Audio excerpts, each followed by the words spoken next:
test delivery. Now let us go back to our PyCharm, the IDE, and then we'll download this file. All the historical data also will be able to download.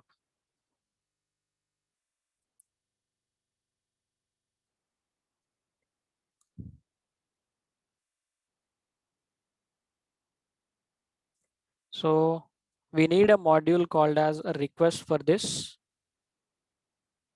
and we need a CSV module, and any other modules if we need, we'll go on adding that. So we'll define a function now which will accept a URL. And the job of this function is to request the URL and download the file. So request dot get that particular URL. Now within this R, you'll have the response code as well as the content that is being returned to you.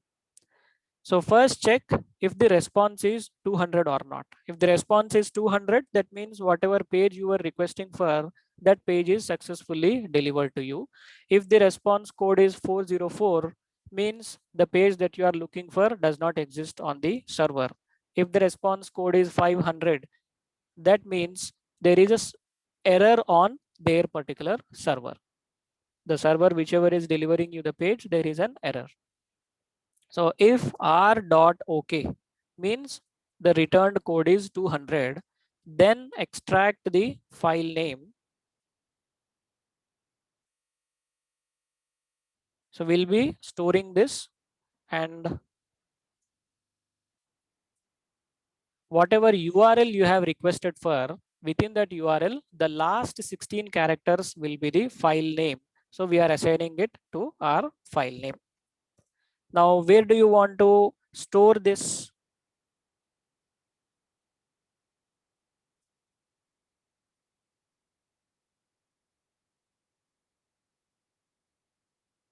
So OS module also we have to import.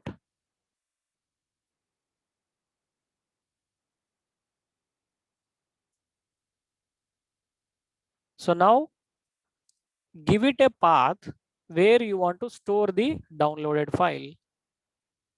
So I want to store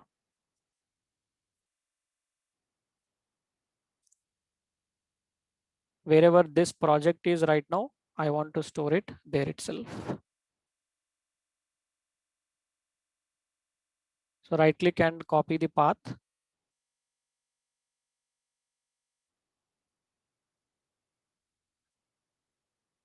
And change the backslashes. Because these backslashes only Windows understands, the forward ones. So join the path and join the file name.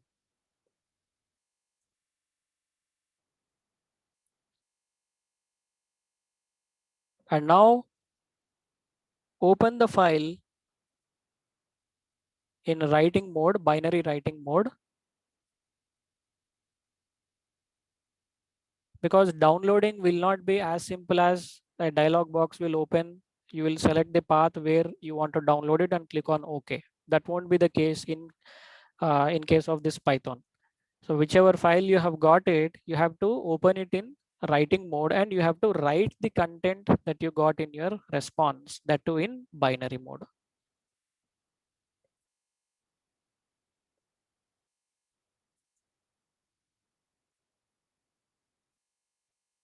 R dot content. As I told you earlier, this R, it has several variables inside that. One is the response code and the other is the content itself. So now you are opening that file, you are writing the content that you have received in binary format. So in files, not only in Python, but in any files, like the content will be of two types. One is the text content, which you can open it with the notepad, and other is the binary content. So what all images that you browse, the zip files or the word files, PDF documents, anything that will be considered as a binary data in view of Python. So you are downloading that file and you are writing the content using the binary mode. So write that content and close the file. Now this file is downloaded and written using the binary, but it is not in a readable format. We just have opened the URL and we saw that it is not in a proper readable format. So I want to convert this file into a CSV file so that I can open it with my Excel application and I can monitor it.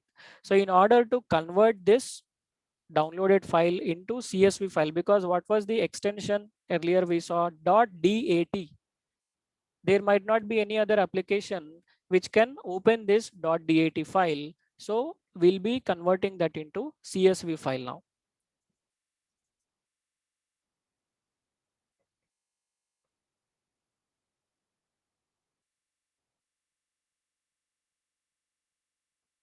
Here I will use one more file, one more folder, and there I'll be downloading the files.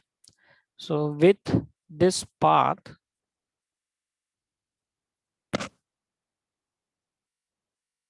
plus the file name, with this as open as a DAT file, because this is what we are receiving. In parallel, you also open a CSV file. So here itself, we'll have one more folder, which is CSV. So it will be storing all the CSV files plus the file name plus the extension which you want to give to it. So CSV is the extension that I want to give to it, and you open it in a writing mode. And every new line, so if you observe any space, you should consider it as a new line. That data needs to be shifted to a new line, and this should be opened as a CSV file. So these are our own names, so that we want to refer to that handle. So these are the handles of the files. That's it. So this DAT file or this CSV file, they are the handles. Now when both of them are open, now I want a CSV writer which can write the content to the CSV file. So CSV dot writer. So this CSV we have already imported, and within that CSV you have the writer module. The left one is just we are assigning it. So CSV dot writer, write it to the CSV file. What do you want to write? For each line that is there inside the DAT file, you convert it into rows. And these DAT files, they are all separated. Each within each line, you see that the values are separated by comma. So I want to split those values based on the delimiter. So the delimiter will now be the comma. So field dot strip, for each field that is there inside each line. So first split the line based on comma, and then again split the lines together. So within this quotations, you should mention the commas. This is going to be your delimiter. So now you have all the rows. For each row, do the same and do that for all the rows inside the file. Now, if the length of the row, sometimes what happens, there might be gaps in the file. So we need to check if the length of the row is greater than 0 or not. So if any line is empty, we don't want that line to be written to the CSV file. So if the length of the row is greater than 0, then only write it. CSV writer dot write row.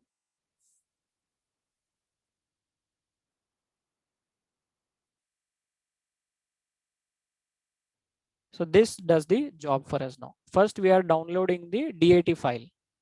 Then we are opening the DAT file. At the same time, we are also opening the CSV file. Whatever content you have inside this DAT file, you are taking it line by line and you are copying it to the CSV file. And how are you copying it? Whenever you see any comma, you are taking it as a delimiter and then copying the values to the CSV file. Now, if you want to download for more than a day, you should maintain the date range, the month range, and the year range. So let us maintain. So we need NumPy for this. So import NumPy as NP.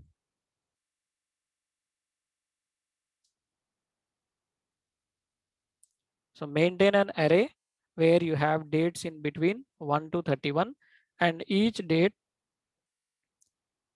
should have one step. So 1, 2, 3. So all these values have a difference of 1 between them. That is what I am telling to the program. So maintain an array of dates, and each date should have only a gap of only 1 day in between them. Then the months.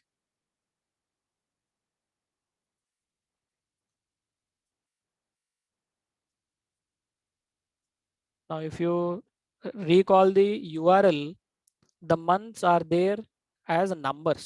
So 01 for January, then 02 for Feb, 03 for March, and 04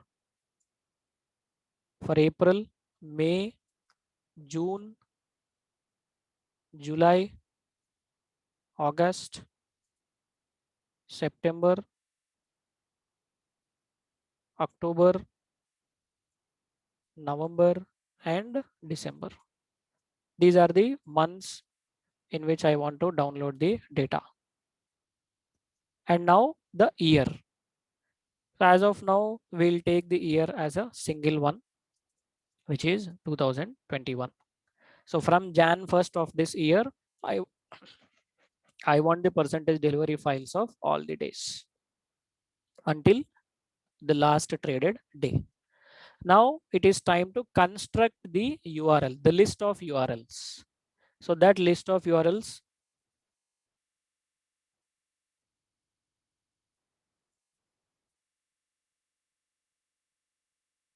so first we'll take the month.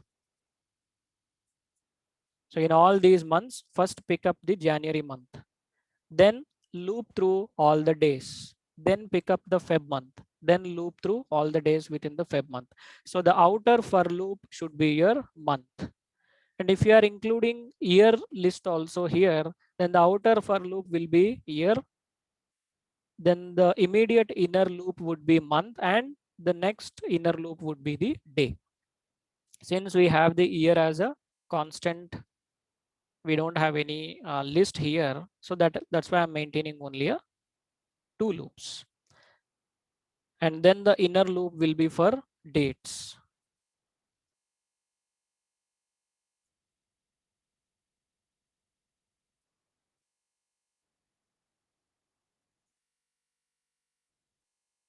Now construct the URL. So in the URL, if the date is less than 10, 0 will be appended to it. If the date is greater than or equal to 10, 0 won't be there. So now write the URL.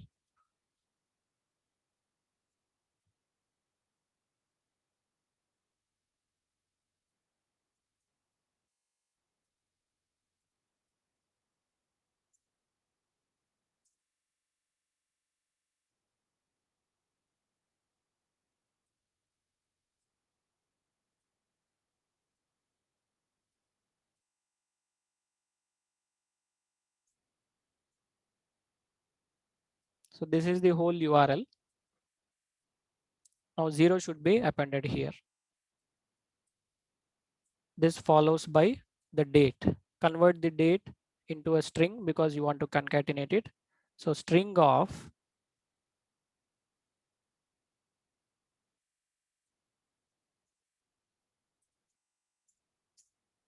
the date is converted into a string plus the month number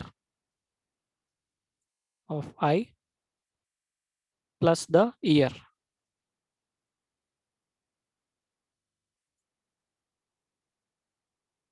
Plus dat. So this is the whole URL which we were browsing earlier in the Google Chrome. The same URL, because I want the URL to be dynamic. I want the dates, months, and years to be substituted by the lists. I'm writing it in this format. Now, if the date was less than 10, this was the case. Else, there won't be any 0 to it. So this 0, you can take it out.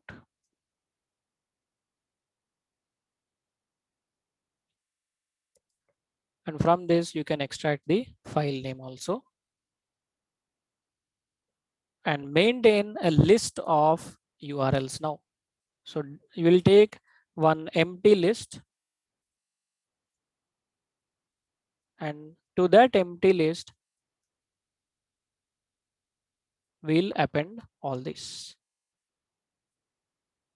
Delivery URL dot append the URL. So once it goes through the 2 for loops, you will have your list ready with you.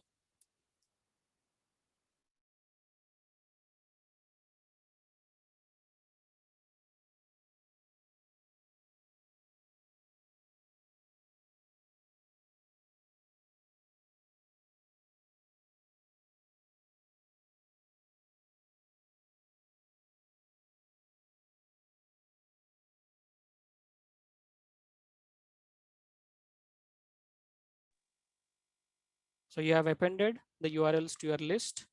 Now you just have to call the function, supply the list of URLs to the function. So again, you may have to run the for loop, but that is going to delay the execution. So we'll take the help of concurrent futures. So here we'll maintain the list of threads, and each thread will be handling a URL.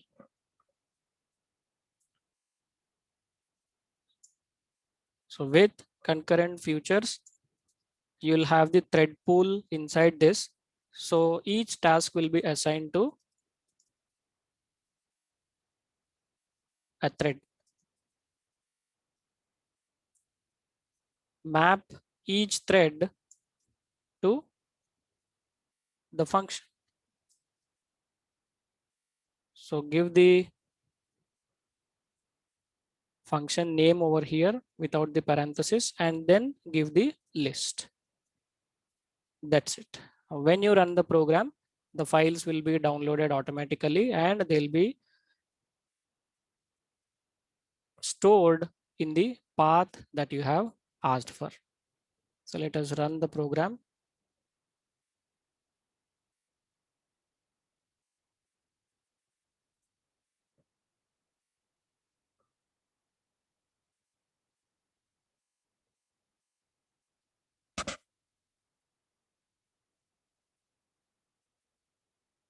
This is the function that is going to do the job for us now. First, this concurrent futures, the thread pools, each thread will pick up one item from this list and it is going to pass it to this function.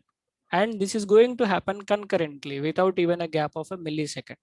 So like that, all the URLs will be taken, the files will be downloaded, and they will be written to the CSV files. Like that, you will be having it from 1st Jan 2021 to 23rd July 2021. So now the execution is complete. Let us open that path, show in the Explorer.